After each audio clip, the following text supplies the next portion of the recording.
أعوذ بالله من الشيطان الرجيم. بسم الله الرحمن الرحيم.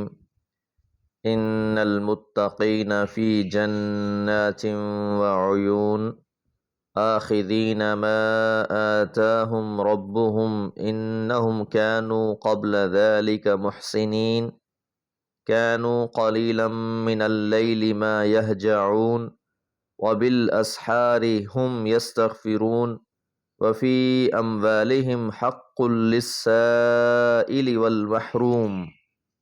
سورہ زاریات آیات 15 سے 19۔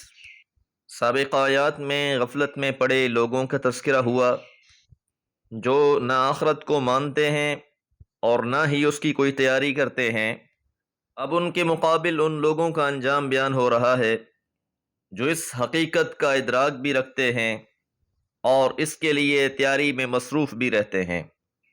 ان المتقین بلا شبہ پرہیزگار، فی جنات باغوں میں، وعیون اور چشموں میں ہوں گے۔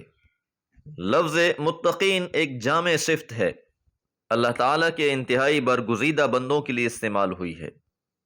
یہ وہ بندے ہیں جو اللہ تعالیٰ کی مقرر کردہ حدود و قیود کے اندر زندگی گزارتے ہیں۔ ان کی زندگی میں جزا و سزا کا اندیشہ بہت نمایاں ہوتا ہے۔ یہ لوگ جو بھی قدم اٹھاتے ہیں خوب سوچ سمجھ کر اٹھاتے ہیں۔ یہ جانتے ہیں کہ ہر دن کے قول و فعل کا حساب دینا ہے۔ جس انسان کے دل و دماغ میں یہ بات چھائی ہوئی ہے کہ میں نے اپنے ہر معاملے کا حساب دینا ہے، وہی حقیقت میں متقی ہے، اور جس میں یہ احساس نہیں ہے، بظاہر وہ تقوی کے کتنے ہی لبادے اوڑھ لے، تو ایسے ظاہری لبادوں کا کوئی فائدہ نہیں ہے۔ تو متقی لوگ جنتوں میں ہوں گے، باغات میں ہوں گے، چشموں میں ہوں گے، آخذین پا رہے ہوں گے، حاصل کر رہے ہوں گے، ما آتاہم ربہم جو انہیں ان کے رب نے بخشا ہوگا۔ اللہ تعالیٰ کی طرف سے جو نعمتیں انہیں جنت میں میسر ہوں گی انہیں آزادانہ طور پر استعمال کر رہے ہوں گے۔ پچھلی آیات میں ان لوگوں کا تذکرہ ہوا کہ جو دنیا کے فتنوں میں مبتلا ہو گئے۔ ان کے مقابل متقی وہ لوگ ہیں جو اپنے آپ کو دنیا کے فتنوں میں مبتلا نہیں کرتے، اپنے آپ کو ان سے بچائے رکھتے ہیں، اپنے آپ کو دنیا میں آزاد نہیں سمجھتے تھے، تو اب آخرت میں ان کو اللہ تعالیٰ کی طرف سے بہت کچھ عطا ہوگا، اور اس کی علت بھی بیان کی جا رہی ہے۔ انہم بلا شبہ وہ کانوا تھے قبل ذالک اس سے پہلے محسنین خوب کار، محسن اچھے عمل کرنے والا۔ تو محسن وہی ہے جو اپنے رب کے ہر حکم کی تعمیل اس طرح کرنے کی کوشش کرے جس طرح اس کا حق ہے۔ جب کسی کام کو اچھے طریقے سے کیا جائے، خوب کیا جائے، یہی خوب کار ہے، اور اس کا کرنے والا ہی محسن کہلاتا ہے۔ اور لفظ محسن انسان کے باطن پر روشنی ڈالتا ہے۔ یہ لوگ کیونکہ جزا و سزا پر یقین رکھتے ہیں تو ان کا تقوی محض ظاہری نہیں ہوتا، بلکہ ان کے اندر احسان کی روح ہوتی ہے۔ عبادت اور بندگی اس طریقے سے کرتے ہیں گویا اللہ کو دیکھ رہے ہوں، اور اگرچہ وہ اللہ کو نہیں دیکھتے تو ان کے دل میں یہ یقین محکم رہتا ہے کہ اللہ انہیں دیکھ رہا ہے۔ اب آگے محسنین کی صفات بیان ہو رہی ہیں۔ کانو تھے وہ، قلیلا من اللیل رات میں سے تھوڑا ہی، ما یہجعون جو وہ سوتے، یعنی راتوں میں وہ کم سوتے تھے۔ اس کم سونے کی وجہ فکر آخرت ہے۔ تو جن کو فکر آخرت ہوتی ہے وہ گھوڑے بیچ کر نہیں سوتے، بلکہ اپنی ہر رات کو آخری یاد سمجھ کر سوتے ہیں۔ جیسے ہی آنکھ کھلتی ہے اللہ کو یاد کرتے ہیں، رات کو کچھ آرام کیا پھر مصلے پر کھڑے ہو گئے، اللہ سے اپنے گناہوں کی معافی مانگتے رہتے ہیں۔ اسی بات کو سورہ سجدہ میں اس طرح بیان فرمایا، تتجافى جنوبهم عن المضاجع يدعون ربهم خوفا وطمعا ومما رزقناهم ينفقون۔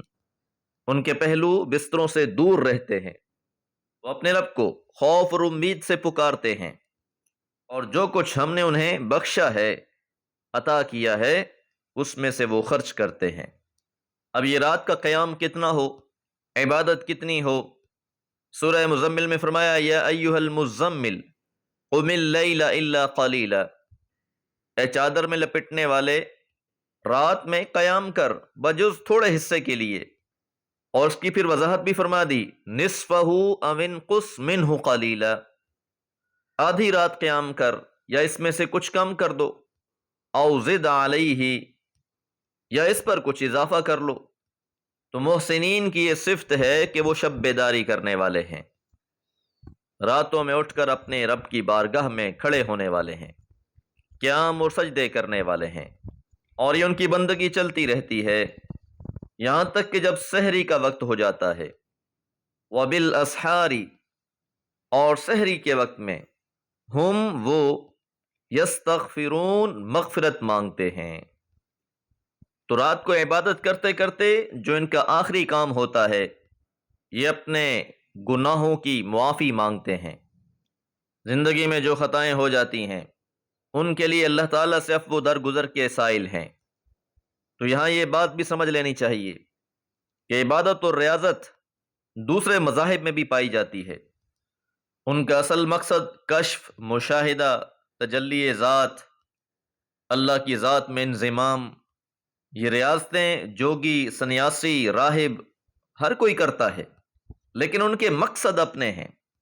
من طلب العلا سحر اللیالی، جو بلند مرتبہ چاہتا ہو اسے راتیں جاگنی پڑتی ہیں، تو یہ طالب دنیا بھی راتوں کو جاگتے ہیں، لیکن محسن وہ ہے جس کے جاگنے کا مقصد اللہ کی بندگی ہے، اپنے گناہوں کی بخشش ہے۔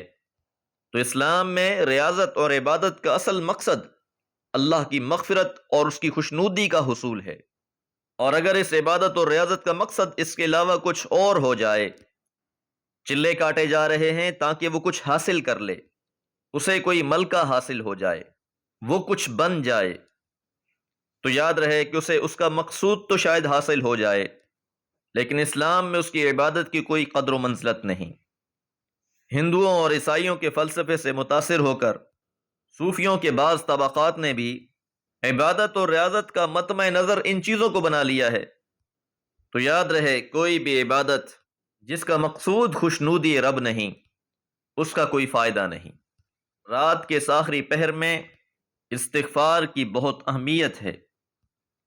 اللہ تعالیٰ عرش سے آسمان دنیا پر نزول فرماتے ہیں، اللہ تعالیٰ کی رحمت استغفار کرنے والوں کے انتظار میں ہوتی ہے، لیکن یہ بھی بہت بڑی حقیقت ہے کہ اس وقت اٹھ کر بندگی کرنے کا حوصلہ بہت خاص لوگوں کو حاصل ہوتا ہے، جو رات کو رکوع اور سجدوں میں گزارتے ہیں اور پھر سحر کے وقت سائل بن کر بخششیں مانگتے ہیں۔ وفی اموالہم، اور ان کے مالوں میں حق، حق ہے، للسائل، سائل کا، سوال کرنے والے کا، والمحروم، اور محروم کا بھی۔ یہ محسن کی صفت ہے کہ اللہ تعالیٰ کی طرف سے جو اسے مال عطا ہوا ہے اس میں وہ دوسروں کا حق سمجھتے ہیں، اور یاد رہے کہ حق ادا کرتے ہوئے احسان نہیں جتلایا جاتا بلکہ ممنون ہوا جاتا ہے۔ ان کے دل میں یہ احساس ہوتا ہے کہ اگر ہم نے یہ ادا نہ کیا تو ہم خائن ہوں گے، یہ مستحقین کا حق ہے ہم پر۔ اور محروم سے مراد ہر وہ شخص ہے جو مال سے محروم ہے، اور اس میں خاص طور پر وہ لوگ بھی شامل ہیں جو پہلے صاحب مال ہوں، پھر کسی مصیبت کی وجہ سے محروم کر دیے گئے ہوں۔ اللہ تعالیٰ دے کر بھی آزماتا ہے، لے کر بھی آزماتا ہے۔ کئی لوگ ڈھیروں ڈھیر کے مالک ہوتے ہیں، پھر ایسی افتاد آن پڑتی ہے اللہ تعالیٰ ان سے سب کچھ لے لیتا ہے۔ انہی کے لیے لفظ غارمین بھی استعمال ہوا ہے۔ تو یہ وہ لوگ ہوتے ہیں جو ضرورت کے باوجود کسی سے سوال نہیں کرتے، یہ مالدار رہ چکے ہوتے ہیں، ان میں خودداری ہوتی ہے۔ تو ایسے خوددار لوگوں کی خودداری کا لاج رکھنا بھی ضروری ہے۔ ایسے لوگوں کے بارے میں ہی سورہ بقرہ میں فرمایا للفقراء الذين احصروا في سبيل الله لا يستطيعون ضربا في الارض يحسبهم الجاهل اغنياء من التعفف تعرفهم سيماهم لا يسألون الناس الحافا، کہ یہ صدقات ان محتاجوں کے لیے بھی ہیں جو اللہ کی راہ میں مصروف ہیں، تلاش معاش کی جد و جہد میں زمین میں نقل و حرکت نہیں کر سکتے۔ ان کے حالات سے ناواقف لوگ ان کی خودداری کے سبب ان کو غنی سمجھتے ہیں، مالدار سمجھتے ہیں۔ تم ان کے چہرے کی علامت سے پہچان سکتے ہو، یہ لوگوں سے لپٹ کر سوال نہیں کرتے۔ تو یہاں محسن کی 3 صفات بیان کی گئیں۔ رات کو کم سوتے ہیں، سحری کے وقت استغفار کرتے ہیں، اور جو اللہ نے ان کو مال عطا فرمایا ہے اس میں سائل اور محروم کا حق ادا کرتے ہیں۔ دعا گو ہیں اللہ تعالی ہمیں ان صفات سے متصف ہونے کی توفیق بخشے۔ وما علیہ الا البلاغ۔